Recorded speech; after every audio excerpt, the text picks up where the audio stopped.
వార్తలకు స్వాగతం. వివరాల్లోకి వెళ్తే సినీ నటుడు అల్లు అర్జున్ సికింద్రాబాద్ కిమ్స్ ఆసుపత్రికి చేరుకున్నారు. సంధ్య థియేటర్ వద్ద జరిగిన తొక్కిసలాట ఘటనలో తీవ్రంగా గాయపడి చికిత్స పొందుతున్న బాలుడు శ్రీతేజ్ ను ఆయన పరామర్శించారు. తెలంగాణ ఎఫ్డీసీ చైర్మన్ నిర్మాత దిల్ రాజుతో కలిసి లోపలికెళ్లారు. సుమారు 20 నిమిషాల పాటు ఆసుపత్రిలో ఉన్న అల్లు అర్జున్ వైద్యులతో మాట్లాడి శ్రీతేజ్ ఆరోగ్య పరిస్థితి, చికిత్స వివరాలను అడిగి తెలుసుకున్నారు. బాలుడి తండ్రి భాస్కర్ తోనూ మాట్లాడారు. మరోవైపు ఆసుపత్రి వద్ద భారీగా బందోబస్తు ఏర్పాటు చేశారు. కేసు నమోదైన నేపథ్యంలో పరామర్శకు వెళ్లొద్దని లీగల్ టీం చెప్పడంతో శ్రీతేజ్ వద్దకు రాలేదని ఇటీవల అల్లు అర్జున్ నిర్వహించిన ప్రెస్ మీట్ లో తెలిపారు. తాజాగా పోలీసులకు సమాచారం ఇచ్చిన తర్వాత కిమ్స్ ఆసుపత్రికి వెళ్లి శ్రీతేజ్ ను పరామర్శించారు.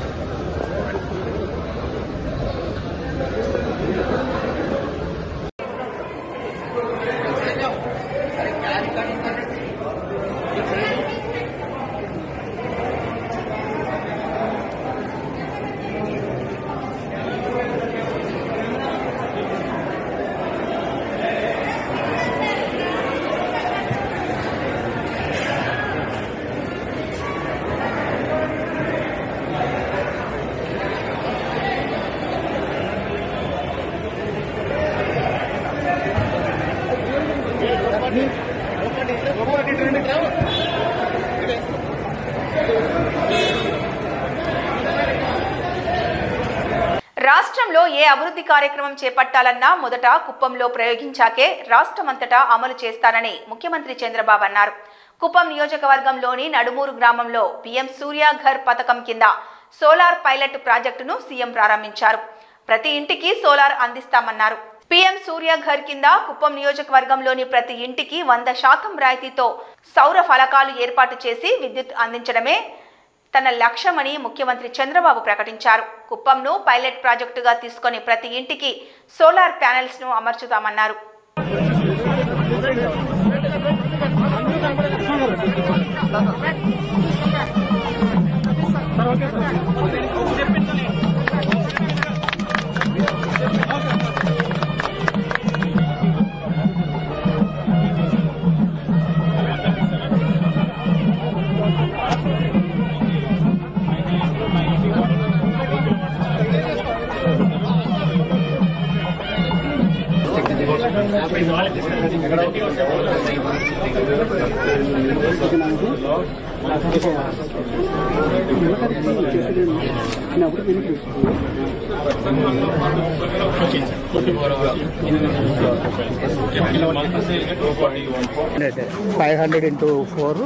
$2 kilowatts. ఇప్పుడు నేను అడిగేది ఏంటంటే ఇక్కడ ఇంకొంచెం ముందర పెట్టారనుకోండి, 3 పెట్టచ్చు. 4 ప్యానల్స్ పెట్టచ్చు. 6 ఇంకొక 2 యాడ్ చేయడమే. ఇక్కడ ఒకటి చేశారనుకోండి, కనీసం 78,000 ఇచ్చామనుకోండి, మిగిలింది వాళ్ళకి బ్యాంక్ లోన్ పెట్టుకున్నారనుకోండి, అదర్వైజ్ మనమే ఇన్వెస్ట్ చేసి దాంట్లో ప్రపోర్షనట్గా కట్ చేసి కొంత వాళ్ళకి ఇచ్చామనుకోండి, over a period of time వాళ్ళకి ఆదాయం పెరుగుతుంది. ఎంత చేయగలుగుతాం మరిగా వర్కౌట్ చేస్తాం. మనం అనుకుంది ఏంటంటే యావరేజ్ 2 kilowatt. మోడల్ నియోజకవర్గంగా కుప్పాన్ని తీర్చిదిద్దుతామని ఏపీ సీఎం చంద్రబాబు అన్నారు. అన్ని ప్రాంతాలతో సమానంగా, అవసరమైతే మిన్నగా అభివృద్ధి చేసేందుకు ప్రణాళికలు సిద్ధం చేశామని చెప్పారు. కుప్పంలోని తెదేపా కార్యాలయంలో జననాయకుడు పేరిట ఫిర్యాదుల స్వీకరణకు పోర్టల్ను ఆయన ప్రారంభించారు. ఈ సందర్భంగా ప్రజలు, పార్టీ కార్యకర్తలు సమస్యలు, విజ్ఞప్తులను సీఎం పరిశీలించారు. ప్రతి కౌంటర్ వద్దకు స్వయంగా వెళ్లి ప్రజల సమస్యలను అడిగి తెలుసుకున్నారు. వాటి పరిష్కారానికి అక్కడికక్కడే అధికారులకు ఆదేశాలు జారీ చేశారు. సమస్యలు, ఫిర్యాదులు రిజిస్టర్ చేసేలా ఈ పోర్టల్ను ఏర్పాటు చేశారు.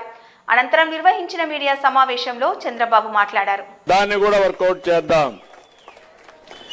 అదే మరిగా నెట్ జీరో బిల్డింగ్, మీరు కట్టే బిల్డింగులకి ఏ విధంగా బాగా ఉండాలి అంటే గాలి ఏ విధంగా రావాలి, ఇలాంటి అన్ని కూడా కరెంటు తక్కువ ఎట్లా వాడాలి, ఇలాంటివన్నీ కూడా ఆలోచించి నెట్ జీరో బిల్డింగ్ కింద ఒక ఇది తయారు చేస్తారు ఎనర్జీని న్యూట్రలైజ్ చేయడానికి. అదే ఒకప్పుడు మనం వాస్తుంటాం. వెంటిలేషన్ సరిగా చూస్తారు, గాలి ఏ డైరెక్షన్ లో గాలి వస్తుంది, వస్తే ఏ డైరెక్షన్లో పోతుంది, ఎప్పటికప్పుడు ఫ్రెష్ ఎయిర్ ఎట్ వస్తుందో అలాంటివన్నీ చేసే పరిస్థితికి వస్తుంది.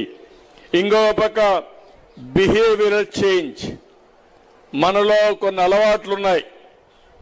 ఈ మధ్య కాలంలో 5 ఏళ్లలో చాలా గందరగోళం చేశారు. రాష్ట్రాన్ని మొత్తం గంజాయిమయం చేశారు, డ్రగ్స్ మయం చేశారు. మన పిల్లలు మనకు తెలియకుండా గంజాయికి అలవాటు పడిపోయి గంజాయికి బానిసలైపోయే పరిస్థితికి వచ్చారు. మన నియోజకవర్గంలో కూడా కొన్ని అలవాట్లున్నాయి. పొగాకు వాడతారు పాత వాళ్ళందరూ కూడా. వైసీపీ మాజీ ఎంపీ నందిగాం సురేష్ కు మరోసారి షాక్ తగిలింది. ఓ మహిళా హత్య కేసులో నిందితుడిగా ఉన్న నందిగాం సురేష్ బెయిల్ పిటిషన్ ను గతంలో ఏపీ హైకోర్టు కొట్టేసింది. కాగా హైకోర్టు తీర్పును సవాల్ చేస్తూ ఆయన సుప్రీంకోర్టును ఆశ్రయించగా అక్కడ కూడా ఆయనకు చుక్కెదురైంది. ఈరోజు బెయిల్ పిటిషన్ పై విచారించిన అనంతరం ఈ హత్య కేసులో ఛార్జ్ షీట్ దాఖలైనందున బెయిల్ కోసం ట్రయల్ కోర్టును ఆశ్రయించాలని నందిగాం సురేష్ బెయిల్ పిటిషన్ ను సుప్రీంకోర్టు కొట్టేసింది.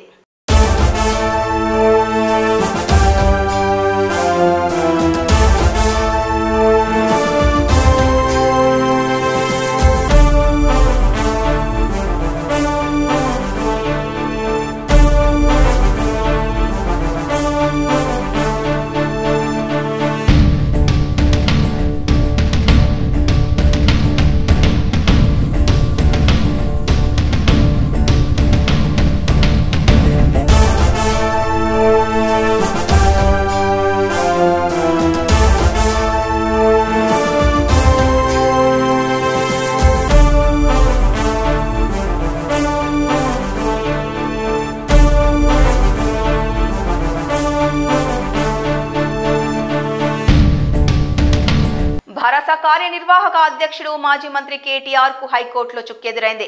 ఆయన దాఖలు చేసిన క్వాష్ పిటిషన్ ను ఉన్నత న్యాయస్థానం కొట్టేసింది. ఫార్ములా ఈ రేస్ వ్యవహారంలో ఏసీబీ నమోదు చేసిన కేసును కొట్టివేయాలంటూ కేటీఆర్ పిటిషన్ దాఖలు చేశారు. గత నెల 31న ఇరువైపులా వాదనలు ముగించిన హైకోర్టు నేడు తీర్పు వెలువరించింది. కేటీఆర్ ను అరెస్టు చేయకుండా గతంలో ఇచ్చిన మధ్యంతర ఉత్తర్వులను హైకోర్టు ఉపసంహరించుకుంది. ఏసీబీ అరెస్టు చేయకుండా 10 రోజుల పాటు మధ్యంతర ఉత్తర్వులు పొడిగించాలన్న కేటీఆర్ విజ్ఞప్తిని తిరస్కరించింది. మరోవైపు ఉన్నత న్యాయస్థానం తీర్పుపై కేటీఆర్ తన న్యాయవాదులతో చర్చిస్తున్నారు. దీనిపై ఆయన సుప్రీంకోర్టును ఆశ్రయించనున్నట్లు సమాచారం.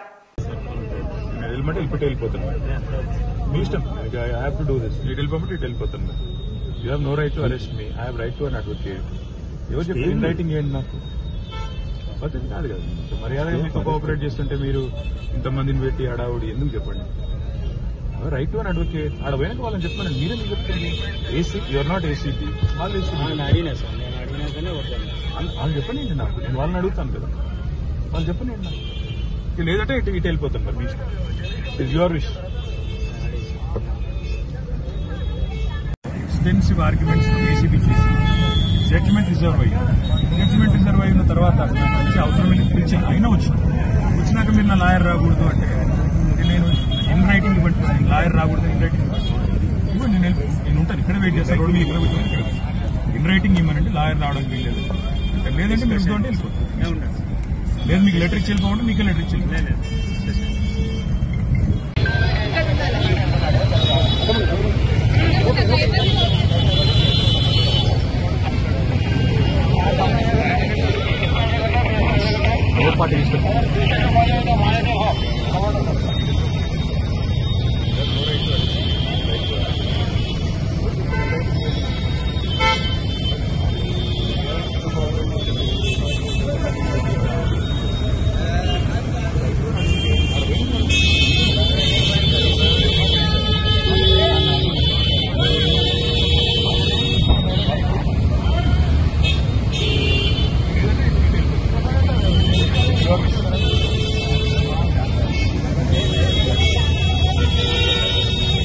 నెల్లూరు నగరపాలక సంస్థ భూగర్భ డ్రైనేజీ పారిశుద్ధ్య కార్మికురాలు వనపర్తి జయమ్మకు అరుదైన గౌరవం లభించింది. ఈ నెల 26వ తేదీన గణతంత్ర దినోత్సవాన్ని పురస్కరించుకొని ఢిల్లీలోని రాష్ట్రపతి కార్యాలయం వేడుకలలో పాల్గొనాల్సిందిగా ఆహ్వాన పత్రిక ఆమె అందుకున్నారు.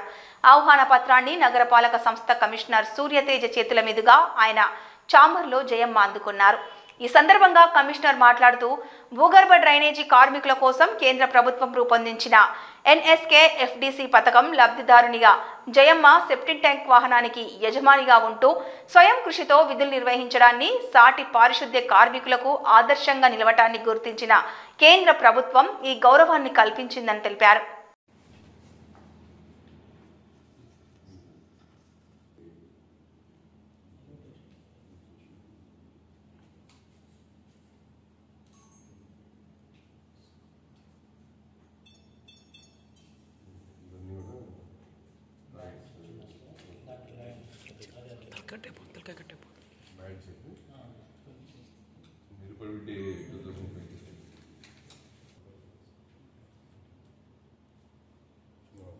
స్వతంత్ర వేడుకలకి రాష్ట్రపతి గారి దగ్గర నుంచి మన నెల్లూరు నగరపాలక సంస్థ యూజీడీ వర్కర్ ఇప్పుడు ఎన్ఎస్కేఎఫ్డిసి బెనిఫిషియరీ కింద ఉన్న వనపర్తి జయమ్మ గారికి ఇన్విటేషన్ రావడం జరిగింది.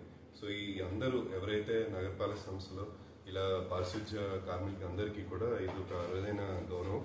సో ఈరోజు వారిని అప్రిషియేట్ చేయడం జరిగింది. అలానే మనకి ఎన్ఎస్కే ఎఫ్డిసి ప్రోగ్రామ్ నుంచి వారు జయమ్మ గారు బెనిఫిషియరీగా ఉన్నారు.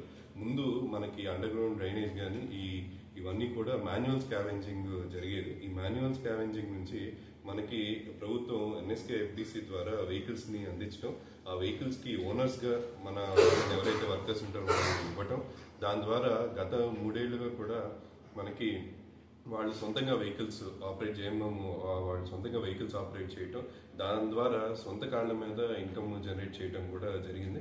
దీనివల్ల చాలా మంది కార్మికులు ప్రాణాలు కోల్పోయే పరిస్థితి ముందు ఉండేది మాన్యువల్ స్కావెంజింగ్ జరిగినప్పుడు. అది అవాయిడ్ చేయడానికి మన దేశవ్యాప్తంగా ఈ ప్రోగ్రామ్ ని చేయడం జరిగింది. నెల్లూరులో కూడా సక్సెస్ఫుల్ గా వాళ్ళకి కావాల్సిన వెహికల్ ని ఇవ్వటం జరిగింది. అలానే రన్ చేస్తా కూడా కావాల్సిన సేఫ్టీ ఎక్విప్మెంట్, పీపీఈ కిట్స్ కానీ, గ్లౌస్ కానీ ఇవి ఇవ్వటం జరిగింది. అలానే మనకి ఆయుష్మాన్ భారత్ స్కీమ్ లో కూడా మన వాళ్ళందరినీ కూడా ఎన్రోల్ చేయడం జరిగింది. ఈ రోజు బెనిఫిషియరీ జయమ్మ ఎవరైతే ఉన్నారో మన president of India Droupadi Murmu గారు ఇచ్చే ఎట్ హోమ్ కార్యక్రమం రాష్ట్రపతి భవన్ లో 26వ తారీఖు ఈ నెల 4 గంటలకి జరుగుతుంది. దానికి మనకి వనపర్తి జయమ్మ మన సిబ్బంది ఇన్విటేషన్ రావడం జరిగింది. సో ఈ రోజు వారిని అప్రిషియేట్ చేయడం జరిగింది. ఈమె స్ఫూర్తితో అందరూ కూడా ఖచ్చితంగా స్వశక్తితో ఎదగాలని, అలానే మన వర్కర్స్ అందరూ కూడా స్ఫూర్తిగా తీసుకోవాలని చెప్పి కోరుకుంటున్నాను. Thank you. గుంటూరు జిల్లా తాడపల్లిలో టీఎస్ఎల్ టోర్నమెంట్ జరుగుతోంది. ఈ కార్యక్రమానికి ముఖ్య అతిథిగా జనసేన నాయకులు, మాజీ ఆప్కో చైర్మన్ గంజి చిరంజీవి హాజరయ్యారు. ఈ సందర్భంగా మాట్లాడుతూ ముందుగా అందరికీ సంక్రాంతి శుభాకాంక్షలు తెలిపారు. అనంతరం క్రీడారంగంలో రాణించాలని కోరారు. క్రీడలు ఆరోగ్యానికి ఎంతో దోహదం చేస్తాయన్నారు. క్రీడలు మానసిక, శారీరక ఆరోగ్యానికి దోహదం చేస్తాయని, ప్రతి ఒక్కరూ ఏదో ఒక క్రీడలో ఆసక్తి పెంచుకోవాలని పిలుపునిచ్చారు. విద్యార్థులు, యువకులు తమకు ఇష్టమైన క్రీడపై అభిరుచి పెంచుకొని ఉన్నతంగా రాణించాలన్నారు. క్రీడాకారులకు కేంద్ర, రాష్ట్ర ప్రభుత్వాలు తగిన ప్రోత్సాహాన్ని అందిస్తుందన్నారు.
వన్యప్రాణులను దగ్గర నుంచి చూసేలా అటవీ శాఖ సఫారీ రైడ్స్ ఏర్పాటు చేసిన విషయం తెలిసిందే. అయితే ఇవి వాటిని ఇబ్బంది పెట్టేలా ఉంటే మాత్రం అధికారులు ఒప్పుకోరు. మహారాష్ట్రలోని ఉమ్రేడ్, పౌని, కర్హాండ్ల వన్యప్రాణుల అభయారణ్యంలో పిల్లలతో ఉన్న పులిని 4-5 సఫారీ వాహనాలు చుట్టుముట్టాయి. దీంతో పులి భయాందోళనకు గురైంది. ఈ వీడియో వైరల్ అవ్వడంతో అధికారులను సస్పెండ్ చేశారు.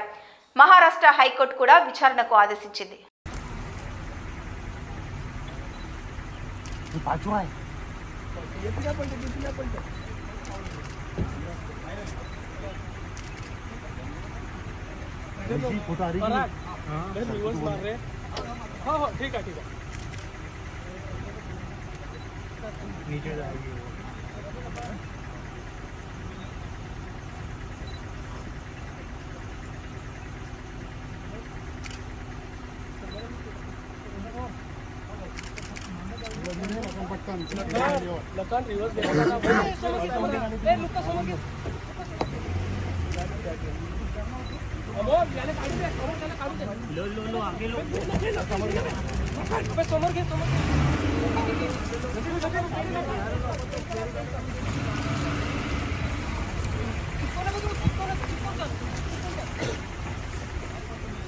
वहाँ से टाइगर ट्रेल आएगा, वहाँ से शेखर भी आगे समर के भाई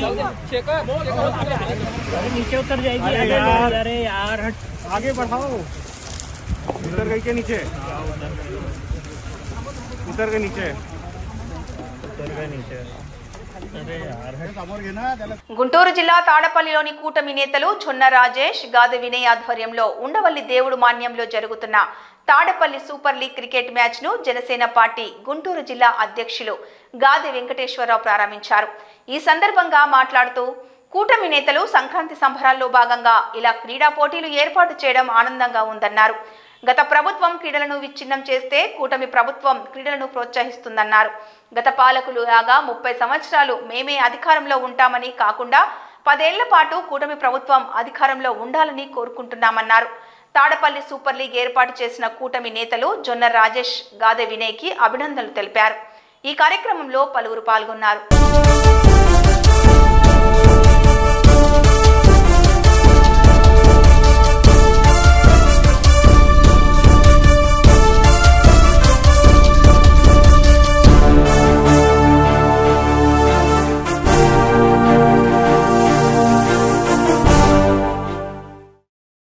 పల్లి సూపర్ లీగ్ అనే పేరుతో కూటమి నాయకులు ఏర్పాటు చేసినటువంటి ఈ cricket tournament, tennis ball cricket tournament ఈ రోజున ప్రారంభం జరగడం, కూటమి ప్రభుత్వం ఏ రకంగా కలిసి వెళ్తుంది అనేదానికి ఇది ఒక నిదర్శనం. జనసేన పార్టీ నాయకులు, అలానే తెలుగుదేశం పార్టీ నాయకులు, బీజేపీ సోదరులతో కూడా చర్చించుకుని ఈ టోర్నమెంట్ని కలిసి నియోజకవర్గ వ్యాప్తంగా పెట్టడం అనేది, కూటమిలో ఉన్నటువంటి నాయకులు అందరూ కూడా ఏ రకంగా కలిసి పనిచేస్తున్నారని చెప్పుకోవడానికి చక్కని ఉదాహరణ.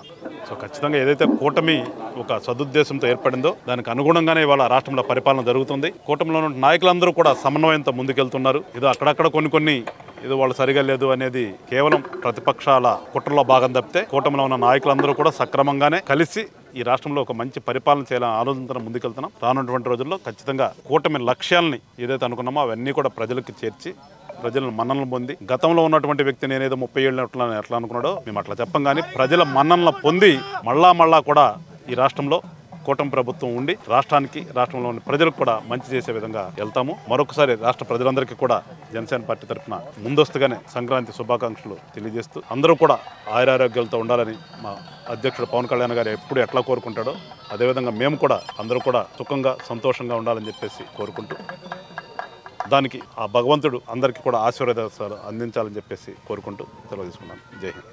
దేశవ్యాప్తంగా జరుగుతున్న రోడ్డు ప్రమాదాల్లో యువత ఎక్కువగా మరణించడం జరుగుతోందని Ramagundam motor vehicle inspector K Santosh Reddy తెలిపారు. జాతీయ రోడ్డు భద్రత మహోత్సవాల సందర్భంగా రామగుండం మండలం లింగాపూర్ రోడ్డులోని టీఎస్ మోడల్ స్కూల్లో ఎంవీఐ విద్యార్థులకు రోడ్డు ప్రమాదాల నివారణకు పాటించాల్సిన నియమాలను వివరించారు. ఈ సందర్భంగా మాట్లాడుతూ యువత ఎక్కువగా ట్రాఫిక్ రూల్స్ పాటించకుండా ర్యాష్ డ్రైవింగ్ చేస్తూ, సెల్ ఫోన్లో మాట్లాడుతూ, హెల్మెట్ ధరించకుండా మద్యం సేవించి డ్రైవింగ్ చేస్తూ రోడ్డు ప్రమాదాలకు గురవుతున్నారని తెలిపారు. ప్రతిసారి మనకు వారోత్సవాలు ఉండేవి, ఈసారి మాసోత్సవం మీన్స్ నెల రోజులు. ఈ నెల రోజులలో స్కూళ్ళల్లో, కాలేజీలలో, ఇంకా బయట కానీ ట్రాఫిక్ ఉన్న కాడ కానీ ఇంకేదైనా విద్యా సంస్థలు కానీ ఎక్కడైనా అంటే మనం ఈ ప్రోగ్రామ్స్ ఈ 30 రోజులు జరుపుకుంటూ ఉంటాం. ఈ ముఖ్య ఉద్దేశం ఏంటంటే ట్రాఫిక్ అవేర్నెస్, రూల్స్ ఎట్లా ఉన్నాయి, ఏ విధంగా పాటించాలి, మనం రోడ్డు మీద నడిచేప్పుడు ఏ విధంగా పోవాలి, మోటార్ సైకిల్ నడిపేటప్పుడు ఏ విధంగా ఉండాలి, కారు నడిపేటప్పుడు ఎట్లా ఉండాలి, స్పీడ్ వెళ్ళడం, యాక్సిడెంట్ కావడానికి కారణం ఎక్కువ స్పీడ్, ఇంకా మ్యాక్సిమం యాక్సిడెంట్స్ ఫోన్ యూజ్. ఎందుకనంటే ప్రతి ఒక్కరికి ఫోన్ ఒకటి క్యాష్ అయింది. వెళ్తుంటే ఫోన్ వస్తుంది. ఫోన్ వస్తే ఏం చేస్తాం? ఇట్లా పెట్టదు, ఇట్లా పెట్టి ఇట్లా పోతా ఉంటాం. కాన్సెప్ట్ ఏమవుతుంది?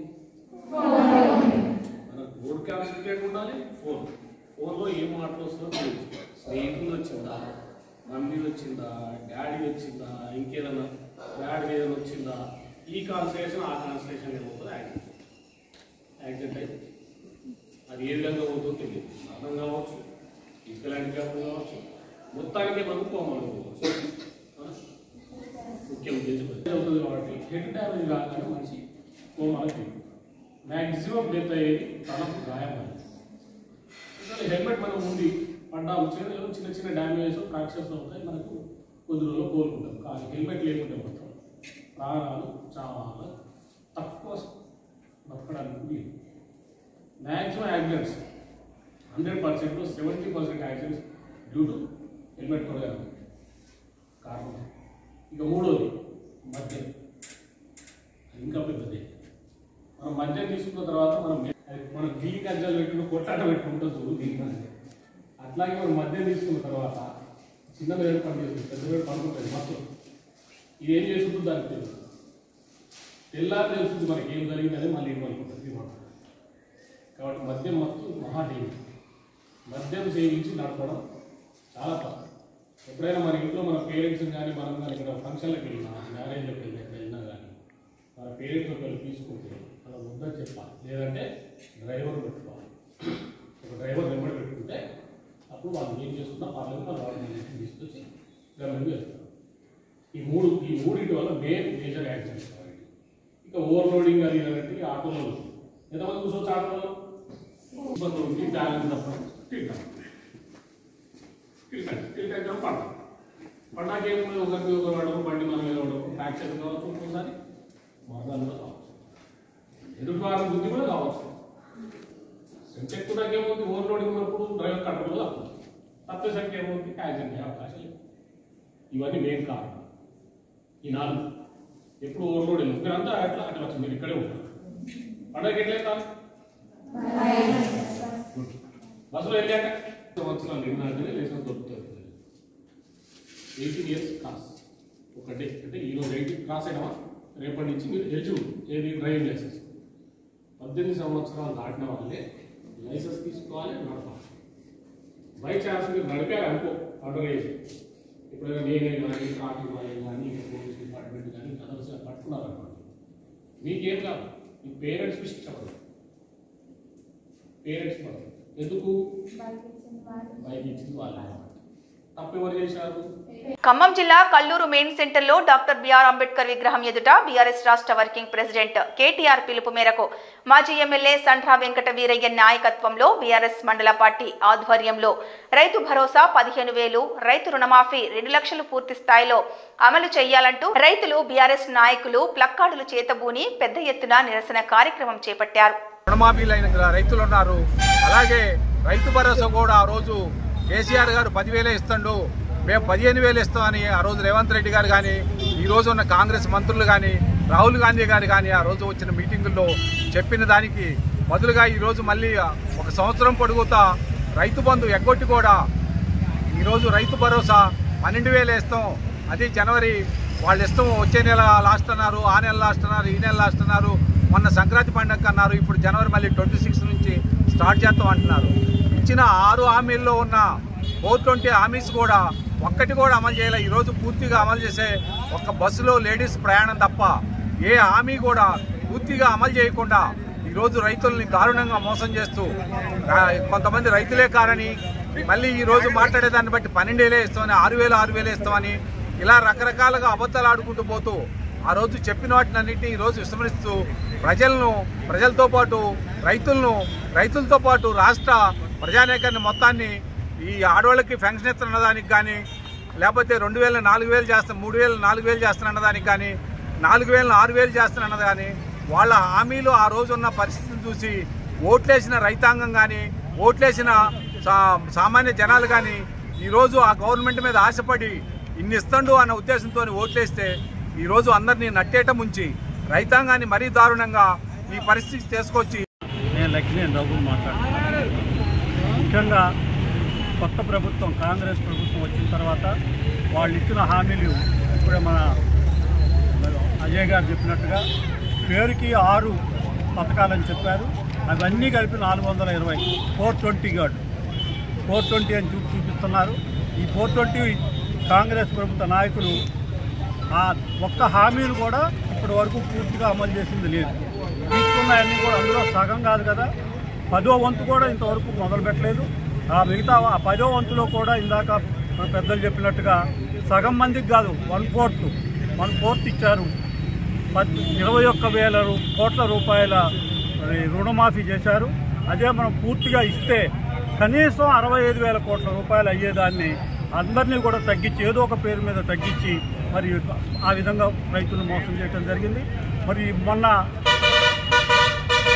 ధాన్యం ప్రొక్యూర్మెంట్ చేసేటప్పుడు కూడా దాదాపు పచ్చొట్లు చాలామంది అమ్ముకున్న తర్వాత ఈ ప్రొక్యూర్మెంట్ చేసి అందరికీ ఇంకా కొంతమందికి అయితే తీసుకున్న బస్తాలకు డబ్బులు కూడా ఇంకా రాలేదు.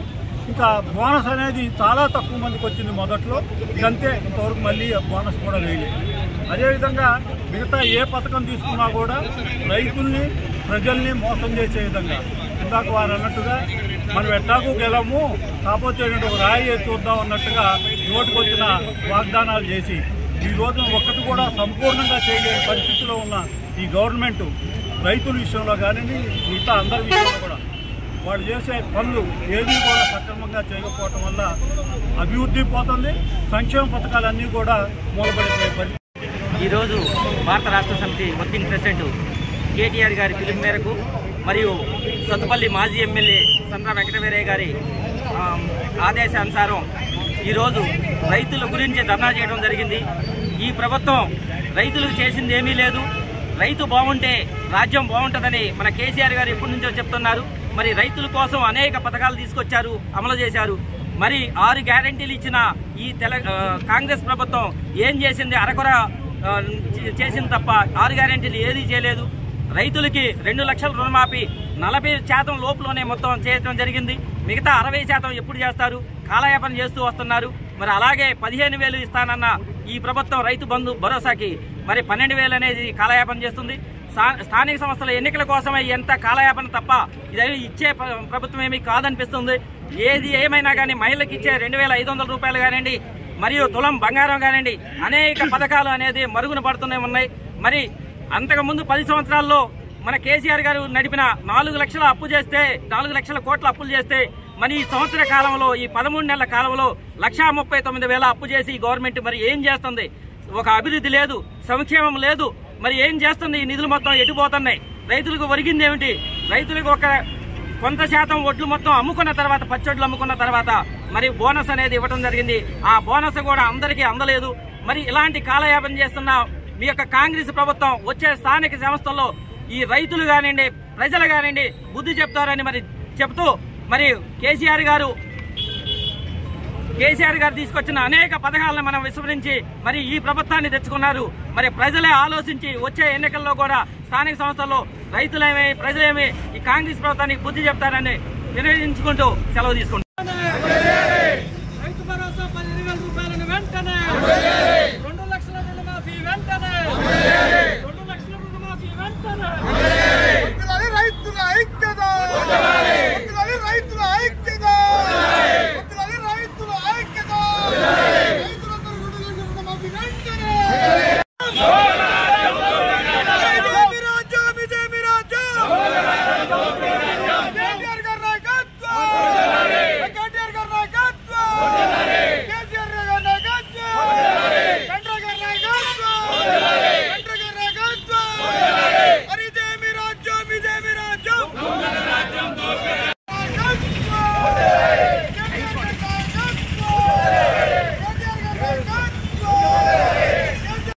కర్నూలు జిల్లా కేంద్రంలో నూతనంగా నిర్మించిన గ్రంథాలయాన్ని జిల్లా మంత్రి జూపల్లి కృష్ణారావు, స్థానిక MLA doctor Kuchukulla Rajesh Reddy, Kalwakurthy MLA Kasireddy Narayana Reddy, Achampet MLA doctor Vamshikrishna, MLC Kuchukulla Damodar Reddy ప్రారంభించారు. అనంతరం జిల్లా గ్రంథాలయ సంస్థ చైర్మన్ రాజేందర్ చే ప్రమాణ స్వీకారం చేయించారు.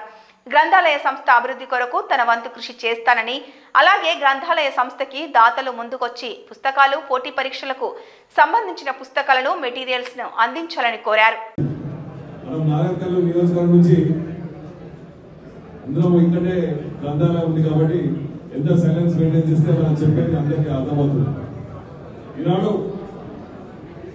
నూతన గ్రంథాలయ భవనం ప్రారంభోత్సవానికి అదేవిధంగా మిత్రులు రాజేందర్ గారు లైబ్రరీ చైర్మన్ గా ప్రమాణ స్వీకార దినోత్సవంగా వేదిక నిర్వహించిన పెద్దలు ఎమ్మెల్సీ కూచుకుల్ల దామోదర్ రెడ్డి గారు, అదేవిధంగా అన్న అచ్చంపేట శాసనసభ్యులు వంశీకృష్ణ గారు, అన్న కల్వకుర్తి శాసనసభ్యులు కసిరెడ్డి నారాయణ రెడ్డి గారు, అదేవిధంగా వేదిక అలంకరించిన అచ్చంపేట నుంచి వివిధ స్థానాల్లో చైర్మన్ గా వచ్చిన పెద్దలందరికీ, అదేవిధంగా కౌన్సిలర్లకు, కేవీనర్లకు, కొత్తగా నాగర్ కర్నూలు మార్కెట్ చైర్మన్ గా ఇలా ప్రమాణ స్వీకారం చేయబోతున్న రమణారావు గారికి, అదేవిధంగా వైస్ చైర్మన్ జంగయ్య గారికి, మా నాగర్ కర్నూలు కౌన్సిలర్ మిత్రులకు, ఇక్కడ విచ్చేసిన అధికారులకు, మీడియా మిత్రులకు, నాయకులకు, ప్రతి ఒక్కరికి పేరు పేరున నా హృదయపూర్వక నమస్కారం.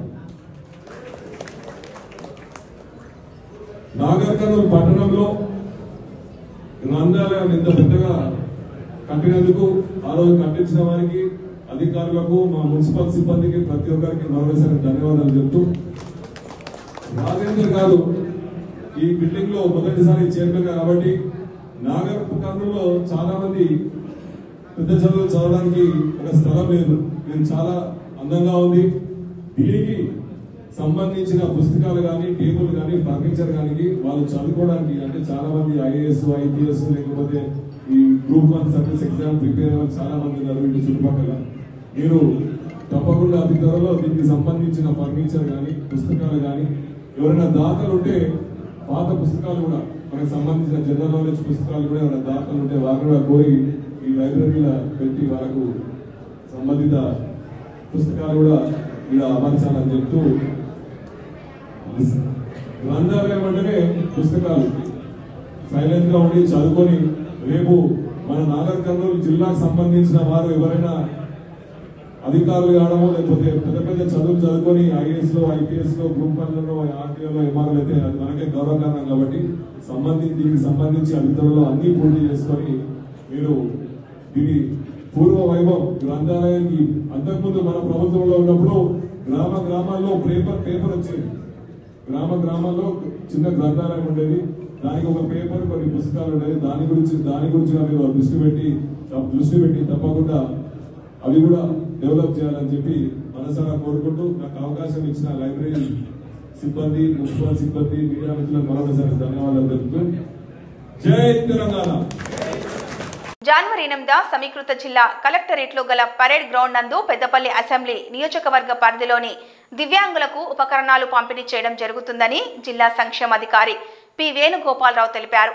గత నెలలో అలింకో క్యాంపులో పాల్గొని ఎంపికైన దివ్యాంగులకు మాత్రమే ఉపకరణాలు అందించడం జరుగుతుందని, ఇంకా ఎవరైనా అర్హులైన దివ్యాంగులుంటే తిరిగి ఎంపిక చేసేందుకు అలింకో వారిచే క్యాంపు నిర్వహించడం జరుగుతుందని, అట్టి తేదీలను త్వరలోనే దివ్యాంగులకు తెలియజేస్తామన్నారు.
లోకల్ ఎంక్వైరీ చేసి వారు ఏమంటున్నారు చెప్తున్నారు. ఎస్ఐ గారు ఏమంటున్నారు అంటే సర్వే డీటెయిల్స్ ఉంటే ప్రాపర్గా యాక్షన్ తీసుకోవచ్చు కదా, ఇది లోకల్ ఎంక్వైరీ కదా, ఇలా అని వాళ్ళకి చెప్పగలుగుతున్నాను. ప్రజావాణి దరఖాస్తులను పూర్తిగా పరిష్కరించి పెండింగ్ లేకుండా చూడాలని జిల్లా కలెక్టర్ కోయ శ్రీహర్ష ఆదేశించారు. ప్రజావాణి కార్యక్రమం సందర్భంగా దరఖాస్తులు స్వీకరించారు. వీటిని సంబంధిత అధికారులకు కేటాయిస్తూ ప్రాధాన్యత క్రమంలో పరిష్కరించాలని ఆదేశించడం జరిగిందని కలెక్టర్ తెలిపారు. కూచుకుల దామోదర్ రెడ్డి మరియు శాసనసభ్యులు రాజేష్ రెడ్డి ద్వారా ఏర్పడ్డ మార్కెట్ వ్యవసాయ కమిటీ పాలకవర్గం సభ్యులు నేను చెప్తున్న మాట ఏంటంటే, వారు ఏ విధంగా ఉంటారో, వారి కుటుంబం ఎట్లా నిస్వార్థంగా రాజకీయాలు చేస్తున్నారో ఈ మార్కెట్లో గతంలో ఈరోజు మీరు చూసారు. గతంలో ఇలాంటి కార్యక్రమాలు మన ప్రమాణ స్వీకార కార్యక్రమం ఎలా ఉంటుందంటే, గత టీఆర్ఎస్ ప్రభుత్వంలో 2 సార్లు 3 సార్లు చేసినా కానీ వ్యాపారస్తులను అడ్డంగా పెట్టుకొని మీరు ఫ్లెక్సీలు వేయాలి, కార్యకర్తలను అడ్డంగా పెట్టుకొని మీరు ఫ్లెక్సీలు వేయాలి, దౌర్జన్యంగా వాళ్ళ మీద చెప్పి ఒక ఆర్భాటంగా చేసే కార్యక్రమాలు ఉంటుండే. ఈరోజు పెద్దలు దామోదర్ రెడ్డి గారు ఒకటే చెప్పింది, మనకు ఆర్భాటాలు ముఖ్యం కాదు, మన కార్యకర్తలను పిలుచుకోండి, మన కార్యకర్తలకు మెసేజ్ ఇవ్వండి, మనం మన మార్కెట్ ఈ విధంగా చేస్తాం, మన రైతులకు ఈ విధంగా ఉపయోగపడతామని చెప్పిన భావంతోనే ఈరోజు మనం ఆర్భాటాలకు పోలేదు. మేము కూడా చెప్పేది అంటే, మన పెద్ద సీనియర్ ఒక రైతు మొన్ననే 60-70 గంటలు పత్తి పండించడం జరిగింది. అంటే నేను ఎప్పుడు ప్రతి కారుకు 10-16 ఎకరాలు వరి పెడతాను. ఇక్కడ అందరం రైతు కుటుంబ సభ్యులమే. మాకు రైతుల బాధ లేదని తెలుసు. వ్యాపారస్తులను సమన్వయం చేసుకుంటూ మార్కెట్ను ముందుకు తీసుకుపోనికే ప్రతి ఒక్కరూ దృఢంగా పనిచేస్తామని చెప్తూ మా నాయకుల మాట నిలబెడతామని చెప్పి, అదేవిధంగా మన ముఖ్యమంత్రి గారు జిల్లా వ్యవసాయ మార్కెట్, ముఖ్యమంత్రి జిల్లా నాగర్ కర్నూలు వ్యవసాయ మార్కెట్, ఆ మార్కెట్కు తగిన పేరు తేవాలని కృషి చేస్తామని చెప్పి, ఇక్కడ కొన్ని లోపాలు, కొన్ని పనులు కావాల్సిన డ్రైనేజ్ విషయంలో కానీ, లైటింగ్ విషయంలో కానీ, రైతులకు కొన్ని సదుపాయాలు కానీ అవి రేపటి నుంచే మేము మా డైరెక్టర్లు కలుపుకోపోతూ వ్యాపారస్తుల సలహాలు తీసుకుంటూ మా ఎమ్మెల్యే గారి ద్వారా ముందు ఆ కార్యక్రమాలు త్వరితగతిన పూర్తి చేస్తామని చెప్తూ ఈ యొక్క అవకాశం ఇచ్చిన మీకు శుభాకాంక్షలు తెలియజేస్తుంది. కొత్త మార్కెట్ ఇక్కడ ఉన్న వ్యాపారస్తులు 32 ఎకరాల స్థలం తీసుకొని వారు ఒక ఉదాహరణగా నిర్మించినప్పుడు దానికి ఈ యొక్క నిధులను పక్కదోరి పడకుండా మన మార్కెట్ నిధులు వాడుకున్నా సరే ఇక్కడ ఈ యొక్క ఎన్నో అభివృద్ధి కార్యక్రమాలు జరుగుతాయి. ఇక్కడున్న నిధులను ఇక్కడ ఖచ్చితంగా పూర్తి చేయాలని చేస్తూ, ఇంకోటి మా యొక్క డైరెక్టర్ శ్రీరామ్ సేటు అదే కోరికతో ఇక్కడ ఈ కార్యవర్గంలో ఉండాలని చెప్పి కోరుకోవడం జరిగింది. తిరుకపల్లిలో కూడా అక్కడ ఉన్న మార్కెట్లో ఉన్న సదుపాయాలను మారుస్తూ దానికి కూడా ఈ యొక్క మార్కెట్కు లాభాలు తీసుకోవడానికే కొన్ని అవకాశాలు ఉన్నాయి, అవి కూడా పూర్తి చేస్తాము. అక్కడ ఉన్న డైరెక్టర్లు మరియు మేమందరం కలిసి చెప్పి మా యొక్క ప్రణాళిక సరే అది కావాలని ఆ దేవుని ప్రార్థిస్తున్నాను. అంతేకాకుండా రైతులకు కొన్ని సదుపాయాలు, ఈ పాలక బ్రాండ్ ఉండాలి, ఫలాని జంగన్న రమణారావు మరి ఇక్కడ ఉన్న డైరెక్టర్ల కాలంలో ఒకటి చేసిందని ఒక ముద్ర ఉండాలని ఆలోచనతో పని చేయాలని ఆలోచన, ఆ ఆలోచనను దేవుడు సహకరించి ముందుకు తీసుకుపోతాడని చెప్పి కోరుకుంటున్నాను. సిద్దిపేట జిల్లా దుబ్బాక నియోజకవర్గం అక్బర్పేట భూంపల్లి మండలంలోని కాంగ్రెస్ పార్టీ కార్యాలయంలో కాంగ్రెస్ అధ్యక్షులు పాతూరి వెంకటస్వామి గౌడ్, జిల్లా కార్యదర్శి ఏలూరు కమలాకర్లు మాట్లాడుతూ బీఆర్ఎస్ పార్టీ ధర్నా చేసే ముందు ఆత్మ పరిశీలన చేసుకుంటే బాగుండేదని తెలిపారు. రైతులకు ముఖ్యమంత్రి రైతు భరోసా కింద ఎకరానికి 12,000 ఇవ్వడం చాలా సంతోషకరమైన విషయం అని తెలిపారు. అలాగే భూమి లేని ఉపాధి హామీ కూలీలకు సంవత్సరానికి 12,000 రూపాయలు ఇందిరమ్మ ఆత్మీయ భరోసా ద్వారా ఇవ్వడం హర్షించదగ్గ విషయం అని తెలిపారు. బీఆర్ఎస్ పార్టీ చేసిన ఆర్థిక విధ్వంసం ద్వారానే రైతులకు 15,000 కాకుండా 12,000 రూపాయలు ఇస్తున్నామని, రాబోయే రోజుల్లో సంపదను సృష్టించి పేదలకు పంచడానికి ఈ ప్రజా ప్రభుత్వం కృషి చేస్తోందని తెలిపారని తెలియజేశారు. ఏదైతే బీఆర్ఎస్ పార్టీ ఎమ్మెల్యే కొత్త ప్రభాకర్ రెడ్డి గారు ఇవాళ కొత్త నాటకానికి తెరలేపుతా ఉన్నారు. ఈ నియోజకవర్గంలో పిల్ల కాలువలు పూర్తి చేసి రైతులకు అందించాలని చెప్పేసి మాట్లాడుతూ ఉన్నారు. అయ్యా కొత్త ప్రభాకర్ రెడ్డి గారు, 10 సంవత్సరాలు ఎంపీగా ఉన్న మీరు మీ సోయి ఎక్కడ పోయింది?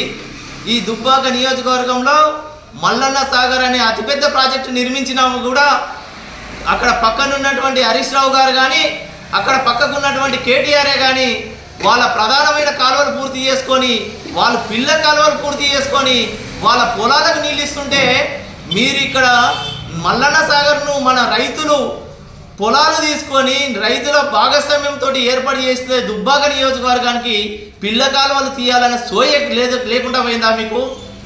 ఈరోజు కాంగ్రెస్ ప్రజాప్రభుత్వం వచ్చి ఇక్కడ నియోజకవర్గంలోని ప్రజలకు మా దుబ్బాక నియోజకవర్గం కాంగ్రెస్ పార్టీ ఇన్ఛార్జ్ చెరుకు శ్రీనివాసరెడ్డి గారు మంత్రులను కలుసుకుంటూ ఇక్కడ ప్రాంతం అభివృద్ధి చెందాలని చెప్పేసి వారికి విన్నవిస్తుంటే మీరు వచ్చి ఇలా పిల్ల కాలువల గురించి మాట్లాడుతున్నారే. మీరు 10 సంవత్సరాలు ఎక్కడ పోయారని అడుగుతున్నా. ఈ నియోజకవర్గానికి మీరు ఏం చేశారు? ఎంపీగా ఉండి కూడా నియోజకవర్గానికి నిధులు తీసుకురాలే, కనీసం పిల్ల కాలువలు కూడా వేయాలి. మీరు ఇవాళ పిల్ల కాలువలు చేయాలి అని పెద్ద పెద్ద పోటు మాటలు మాట్లాడుతున్నారే. మీరు ఒకసారి ఆత్మ పరిశీలన చేసుకోవాలని చెప్పేసి ఈ సందర్భంగా తెలియజేస్తాను. జై కాంగ్రెస్. నిన్నటి రోజున టీఆర్ఎస్ పార్టీ వాళ్ళు రస్తారోక చేయడం సిగ్గుమాల చర్య.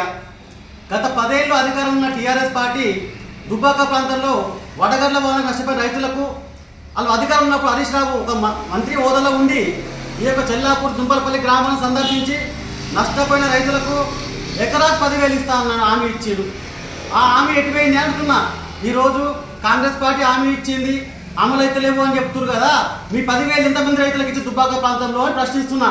అదేవిధంగా గతంలో టీఆర్ఎస్ ప్రభుత్వము ఎకరాకు సంవత్సరానికి 10,000 రైతు భరోసా ఇచ్చింది. మా ప్రభుత్వం కూడా చెప్తున్నాము ఎకరాకు సంవత్సరానికి 12,000 ఇస్తుంది. మేము 15,000 ఇస్తామన్నాము. వాస్తవం మేము దాని జవాబుదారి చెప్పాలి.